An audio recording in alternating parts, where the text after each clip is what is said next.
नमस्कार, आप देख रहे हैं सिटी सेंटर शो। मुंबई से मैं हूं पूजा भारद्वाज और शो की शुरुआत कर रहे हैं अलगाववादी अमृतपाल सिंह की खबर के साथ। पंजाब पुलिस की आंखों में धूल झोंककर अमृतपाल सिंह पंजाब छोड़ चुका है। पंजाब पुलिस के मुताबिक अमृतपाल सिंह की आखिरी लोकेशन हरियाणा पता चली है। सौरभ शुक्ला की ये रिपोर्ट देखिए।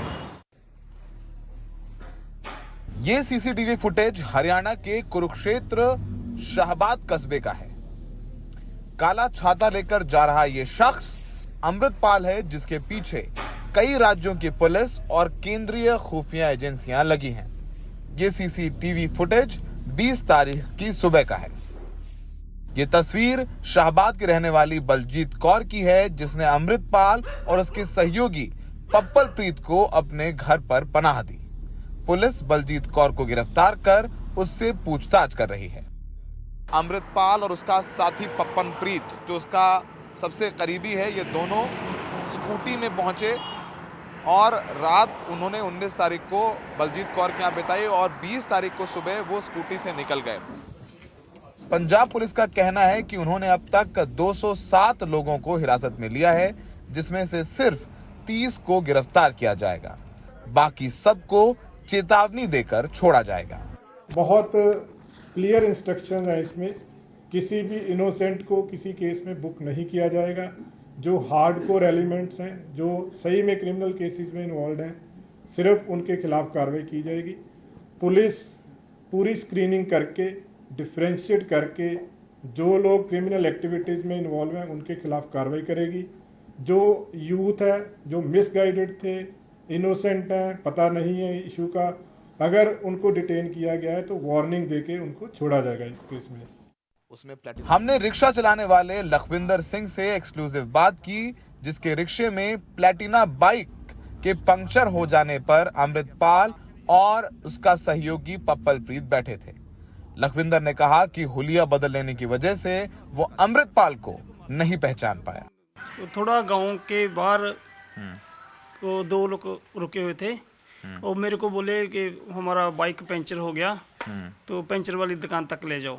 अच्छा, बोला बाइक पंक्चर हो गया है जी। और मैंने देखा भी वो जो बैक साइड का टायर होता ना, वो पंचर था। वो पंक्चर था। तो आप पहचान पाए कि वो अमृतपाल है? नहीं सर, मैंने पहले देखा नहीं था। तो उन्होंने बोला कि पंक्चर की दुकान ले चलो। जी। तो आपने बताया उन्हें कि पंक्चर की दुकान कहाँ है? मैंने बोला था भी एक गांव के पास ही है, वो भी बैक साइड जाना पड़ेगा।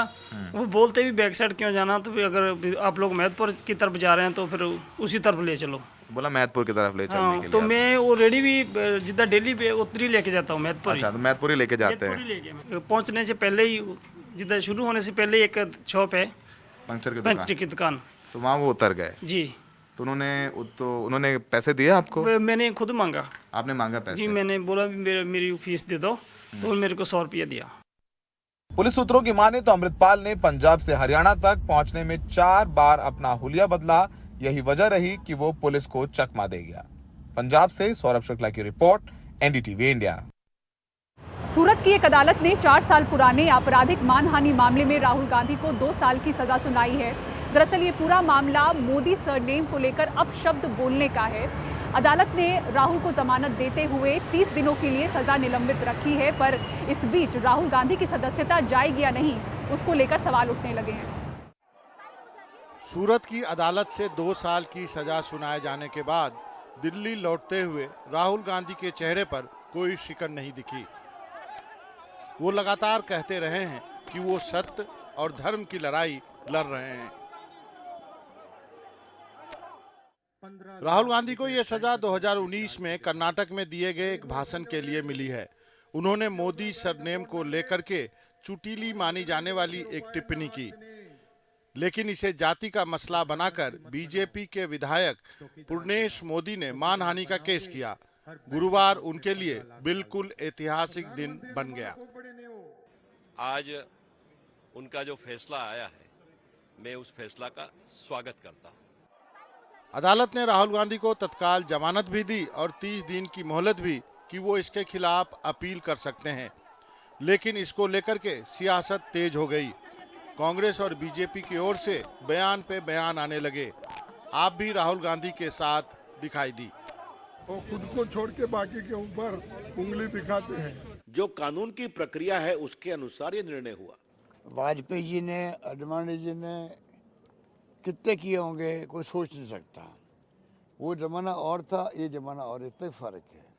शस्त्रों की चोट से ज्यादा गहरी और पीड़ादायी होती है। बार बार लालू जी कई बार, अभी से नहीं 2014 से ही कह रहे हैं, यहाँ घोषित इमरजेंसी नहीं, अघोषित इमरजेंसी पूरी तरीके से लागू हो चुकी है। प्रधानमंत्री जी ने देश के सबसे पहले प्रधानमंत्री जवाहरलाल नेहरू जी के सरनेम पे भी तो टिप्पणी की, बहुत ज्यादा मजाक उड़ाया उन्होंने। वो तो है सबके सामने संसद में जो उन्होंने किया। हालांकि ये सवाल उठ रहा है कि क्या राहुल गांधी की सदस्यता बची रहेगी। 2003 के सुप्रीम कोर्ट के फैसले का हवाला दिया जा रहा है। तब अदालत ने कहा था कि न्यूनतम 2 साल की सजा पर सांसदों, विधायकों और पार्षदों की कुर्सी फौरन चली जाएगी। अब्दुल्ला आजम खान के केस की नजीर भी रखी जा रही है। अब सवाल ये है कि क्या राहुल गांधी इस फैसले से पैदा संकट को अपने किसी अवसर में बदल सकते हैं। बेशक उनका संघर्ष कुछ तीखा हो गया है। राहुल गांधी के पास अपनी संसद की सदस्यता बचाने के अलावा कई और चुनौतियां हैं, लेकिन कांग्रेस पार्टी की चुनौती उससे बड़ी है, क्योंकि कांग्रेस जानती है कि राहुल गांधी के विरुद्ध इस मामले को एक तरफ जहां उसे कानूनी तौर पर लड़ना होगा, वहीं राजनीतिक तौर पर संसद से लेकर के सड़क तक उसे उतरना होगा और इसमें उन्हें सभी विपक्षी दलों का साथ चाहिए। हालांकि अभी तक सभी विपक्षी दल खुलकर राहुल गांधी या कांग्रेस के समर्थन में नहीं आ पाए हैं। संसद भवन से हिमांशु और राजीव रंजन के साथ मनोरंजन भारती, एनडीटीवी इंडिया के लिए। जिस पोस्टर पर कल दिल्ली पुलिस ने कार्रवाई की, आज उसी के नारे लगाकर जंतर मंतर में आम आदमी पार्टी ने सभा कर डाली। इस दौरान मुख्यमंत्री अरविंद केजरीवाल ने प्रधानमंत्री नरेंद्र मोदी पर कई हमले किए। इसी बीच दिल्ली में बीजेपी ने केजरीवाल विरोधी पोस्टर लगाए। देखिए ये poster wall. Modi ji FIR लिखवा रहे हैं। एफआईआर जो लोग एफआईआर लिखवाने के लिए तैयार है वो मेरे पीछे मोदी हटाओ देश बचाओ पोस्टर और आगे यही नारे, मोदी हटाओ, मोदी हटाओ, मोदी हटाओ। और उस पर मुख्यमंत्री केजरीवाल का ताना, प्रधानमंत्री चिड़चिड़े हो गए हैं। एक मेरे को बीजेपी वाला मिला, कहता है सर प्रधानमंत्री मोदी जी 18 घंटे काम करते हैं। मैंने कहा यार कैसे मैनेज करते हैं, सोते कब हैं? कहता जी 3 घंटे सोते हैं। मैंने कहा काम कैसे चलता है? 3 घंटे में तो किसी इंसान का काम नहीं चलता। 3 घंटे की नींद से तो 6 घंटे की नींद जो चाहिए होती है। मैंने कहा 3 घंटे की नींद से तो काम नहीं चलता। बोला जी उनको दैवी शक्ति मिली हुई है। मैंने कहा पगले ये दैवी शक्ति नहीं कहते, इसको नींद की बीमारी कहते हैं। प्रधानमंत्री जी को बोलो ठीक से सोया करें, नींद नहीं आती तो नींद की गोली ले लिया करें, किसी अच्छे डॉक्टर को दिखा लें।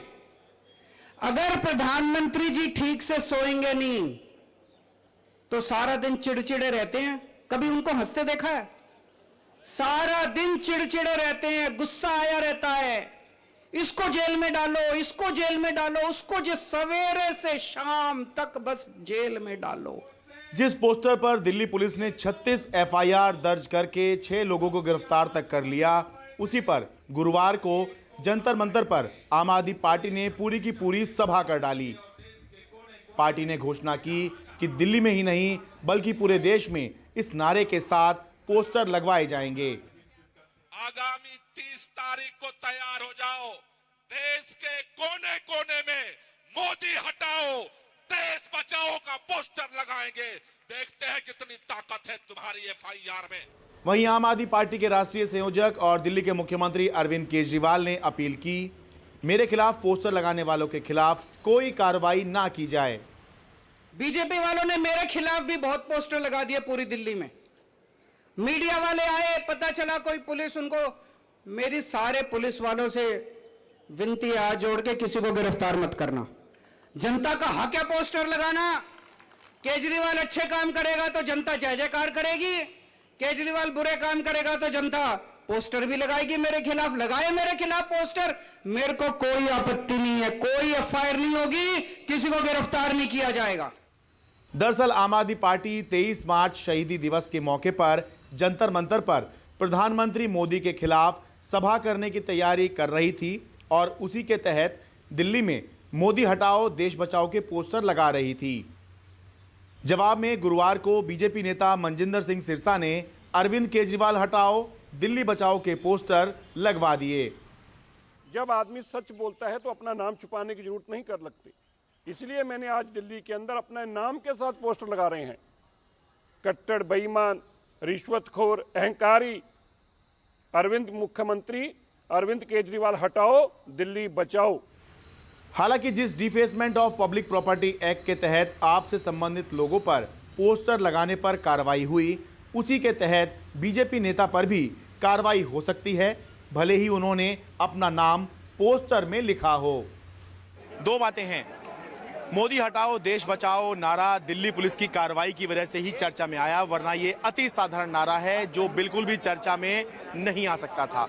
और दूसरा, पिछले कुछ सालों से अरविंद केजरीवाल प्रधानमंत्री नरेंद्र मोदी का नाम लेने से, उन पर हमले करने से बच रहे थे, लेकिन मनीष सिसोदिया की गिरफ्तारी के बाद अरविंद केजरीवाल न सिर्फ प्रधानमंत्री नरेंद्र मोदी का नाम लेते हैं बल्कि उन पर जमकर हमले भी करते हैं और अब तो खुलकर प्रधानमंत्री नरेंद्र मोदी के खिलाफ वो मैदान में उतर आए हैं। दिल्ली के जंतर मंतर से अपने कैमरा सहयोगी कारण पात्रा के साथ मैं शरद शर्मा, एनडीटीवी इंडिया। और पश्चिम बंगाल की मुख्यमंत्री ममता बनर्जी ने आज ओडिशा के मुख्यमंत्री नवीन पटनायक से मुलाकात की। इस मुलाकात के बड़े सियासी मायने निकाले जा रहे हैं। ममता बनर्जी के इस दौरे को 2024 के चुनाव के लिए गैर कांग्रेसी मोर्चे की कवायद के तौर पर देखा जा रहा है। हालांकि मुलाकात के बाद ओडिशा के सीएम नवीन पटनायक ने कहा कि ये एक शिष्टाचार मुलाकात थी, गंभीर राजनीतिक विषयों पर चर्चा नहीं हुई। Regional parties is always strong. State they are regional, but at the national level they are national also. So they are very much competent. Central government just give the policy, but implementing authority is the state government. और EVM को लेकर आज NCP अध्यक्ष शरद पवार ने अपने घर पर विपक्षी दलों की बैठक बुलाई। बैठक के बाद कांग्रेस नेता दिग्विजय सिंह ने कहा कि देश में ईवीएम को लेकर लोगों में आशंका है, ईवीएम पर भ्रम खत्म होना चाहिए, इसलिए चुनाव आयोग से हमें कई सवालों के जवाब चाहिए। वहीं पूर्व केंद्रीय मंत्री कपिल सिब्बल ने कहा कि ईवीएम में छेड़छाड़ की जा सकती है, इसलिए हमने जो सवाल उठाए हैं चुनाव आयोग को उसका लिखित रूप में जवाब देना चाहिए। राजस्थान में विधानसभा चुनाव से पहले बीजेपी ने एक बड़ा बदलाव किया है। राजस्थान बीजेपी की कमान अब सतीश पूनिया की जगह सीपी जोशी संभालेंगे। उन्हें राजस्थान बीजेपी का नया अध्यक्ष बनाया गया है। सतीश पूनिया का प्रदेश अध्यक्ष के तौर पर कार्यकाल पूरा हो चुका था, लेकिन माना जा रहा था कि वो चुनाव तक प्रदेश अध्यक्ष बने रहेंगे, लेकिन बीजेपी ने एक बार फिर चौंकाया है। राजस्थान बीजेपी के अध्यक्ष सीपी जोशी अभी चित्तौड़गढ़ से बीजेपी के सांसद हैं। वहीं सीपी जोशी ने ट्वीट कर कहा कि एक कार्यकर्ता के तौर पर पार्टी के निर्देश पर जिंदगी भर काम करता रहूंगा। 3 साल निकल चुके हैं और कोरोना वायरस के साथ हमने जीना सीख लिया है। रूप बदल बदल कर ये वापस आता है और जब भी वापस आता है, मामले बढ़ते हैं, तब महाराष्ट्र ही सबसे ऊपर दिखता है, सबसे ज़्यादा प्रभावित नजर आता है। महाराष्ट्र में देश भर के 25% मामले सामने आ रहे हैं। 5% से ज़्यादा टेस्ट पॉजिटिविटी रेट हो चुकी है और हर हफ्ते मामले डबल हो रहे हैं। देखिए रिपोर्ट। जब जब कोरोना देश में पांव पसारता है, महाराष्ट्र ग्राफ में सबसे ऊपर दिखता है। देश के रोजाना के मामलों में 25 से 30% केसेस महाराष्ट्र से दिखते हैं। 24 घंटों में 334 मामले सामने आए हैं। 5 महीने यानी कि बीते साल 29 अक्टूबर के बाद सबसे ज्यादा 24 घंटों में मुंबई सर्कल में सबसे ज्यादा 155 मामले और पुणे में 107 मामले दिखे। महाराष्ट्र के ये 2 हिस्से सबसे ज्यादा प्रभावित हैं। हर बार की तरह राज्य के ज्यादातर करीब 78% मामले मुंबई और पुणे सर्कल से ही आ रहे हैं। पुणे सर्कल में एक मौत भी हुई है। इस महीने मार्च में राज्य ने कोविड से 10 मौतें देखी हैं। महाराष्ट्र का टेस्ट पॉजिटिविटी रेट देश के 1.46% से कहीं आगे 5.19% तक पहुंच गया है। WHO टेस्ट पॉजिटिविटी रेट को 5% से कम रखने का सुझाव देता है, यानी राज्य में संक्रमण का असल स्तर जानने के लिए टेस्ट बढ़ाए जाने की जरूरत है। महाराष्ट्र में XBB.1.16 वेरिएंट के सबसे ज्यादा 105 मामले मिले हैं। देश में बढ़ रहे मामलों की यही वेरिएंट वजह है। महाराष्ट्र में कोविड मामलों का ये साप्ताहिक ग्राफ देखें तो हर हफ्ते कोविड केसेस यहां डबल हो रहे हैं। मुंबई कोविड टास्क फोर्स के सदस्य डॉक्टर गौतम भंसाली बताते हैं कि सभी निजी अस्पतालों में कोविड मरीजों के लिए 10 बेड रिजर्व्ड रखे गए हैं। Maharashtra only her bar yes, because port of entry country का जनरली महाराष्ट्र है। बाहर से लोग आते हैं, विदेशों से जो भी लोग आते हैं, मुंबई सबसे ज़्यादा लैंड करते हैं। तो इसकी वजह से ये है कि 1 से 2, 2 से 4, 4 से 40 लोगों में होता है, फैलता है। कल ही मेरी म्यूनसिपल कमिश्नर से डिस्कशन हुआ था, आज सुबह भी मेरा उनसे डिस्कशन हुआ था, प्लस हमने सारे प्राइवेट हॉस्पिटल के सीईओज की भी मैंने सारी मीटिंग लेकर के बात भी किया कि फिर भी कोई भी तरह की घटना नहीं हुए, इसके लिए हम हर प्राइवेट हॉस्पिटल 147 प्राइवेट हॉस्पिटल जो उन्होंने कोविड में काम किया था, अभी भी 147 प्राइवेट हॉस्पिटल ने हर हॉस्पिटल ने 10-10 बेड अपनी तरफ से रेडी करके रखे। बूस्टर डोज की मांग फिर उठी है, लेकिन वैक्सीन के स्टॉक की कमी की भी खबर है। प्राइवेट हॉस्पिटल ने क्या किया, डिमांड कम थी, नहीं के बराबर थी, तो वैक्सीन रखना बंद कर लिया था, क्योंकि नियर एक्सपायरी भी वैक्सीन आने लगी थी, तो कंपनी बर्बाद भी हुई थी, काफ़ी पैसा भी वेस्टेज हुआ था। और एक वायल से कम 10 लोगों को लगता है। तो सपोज अगर डिमांड भी आती थी 1 या 2 पेशेंट की आती है, बाकी पेशेंट अगर नहीं आते लगाने के लिए वैक्सीन, तो 8-9 लोगों का वैक्सीन बर्बाद करना पड़ता, क्योंकि आपने वायल ओपन किया तो आपस बंद नहीं कर सकते या 2 दिन बाद यूज़ नहीं कर सकते। सो इसलिए प्राइवेट हॉस्पिटल ने नहीं दिए वैक्सीन वगैरह। गवर्नमेंट हॉस्पिटल में डेफिनेटली सप्लाई है, थोड़ी कम जरूर है, बट अगर जरूरत पड़ती है, लोगों की डिमांड आती है, तो वैक्सीन अवेलेबल हो जाएगी। 3 सालों के बाद भी कोरोना वायरस की मौजूदगी स्वरूप बदल कर हमारे बीच है। इसका प्रभाव जरूर कम हुआ है वैक्सीन के बाद। शुरुआती दौर में वैज्ञानिकों ने जैसा कि कहा था कि एक समय ऐसा आएगा जब ये सर्दी खांसी की तरह एक बीमारी रह जाएगी। तो क्या ये समय वही है? जो भी हो, केंद्र से लेकर राज्य सरकारें बेहद सतर्क हैं। मुंबई से कैमरा पर्सन प्रवीण जी रोहित के साथ पूजा भारद्वाज, NDTV इंडिया।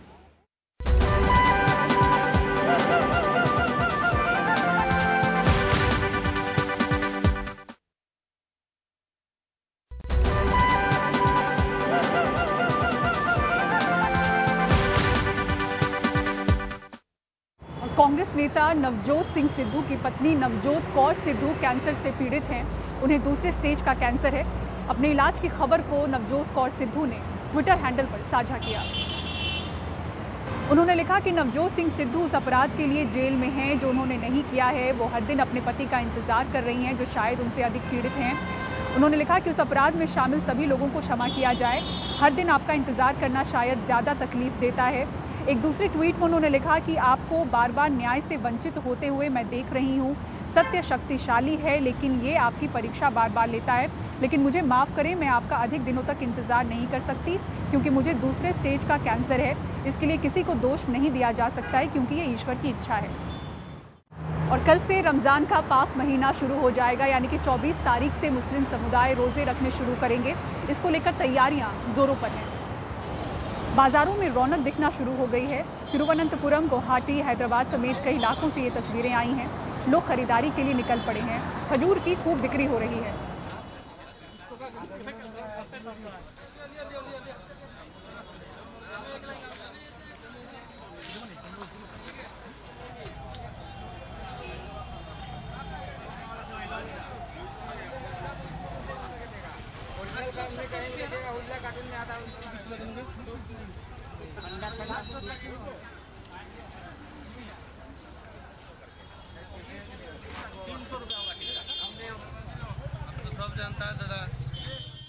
रमजान महीना चल रहा है, तो इसीलिए मैं कुछ फल वगैरह लेने के लिए आया था।